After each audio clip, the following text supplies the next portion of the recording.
এসময়ত যিকেইজন বন্ধু বা বান্ধৱীৰ লগত প্ৰতিদিনে কথা পাতিছিলা, যাৰ লগত সৰু সৰু কথাতে হাঁহিছিলা, ধেমালি কৰিছিলা, যাৰ সৈতে প্ৰতিদিনে মেছেজ উঠিছনে, কি কৰি আছ, কি পঢ়িছ, আজি কি হ'ল জান, কেতিয়াবা পঢ়াৰ কথা, কেতিয়াবা ঘৰৰ কথা, কেতিয়াবা নিজৰ সপোনৰ কথা, মুঠতে জীৱনত কি চলি আছে সকলো কথা যেন শ্বেয়াৰ হৈছিল। এটা সময়ত এনে লাগিছিল এই ফ্ৰেণ্ডশ্বিপ হয়তো জীৱনটো সদায় এনেকৈ চলি থাকিব।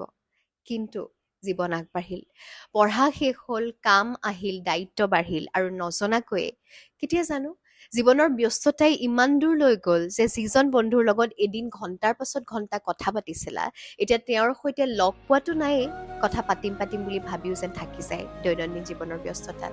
এতিয়া তেওঁৰ ফটোবোৰ ষ্টেটাছত চোৱা, লাইক কৰা, কেতিয়াবা কমেণ্ট, খবৰ ল'ম বুলি যেন থাকি যায়, লোৱাই নহয়।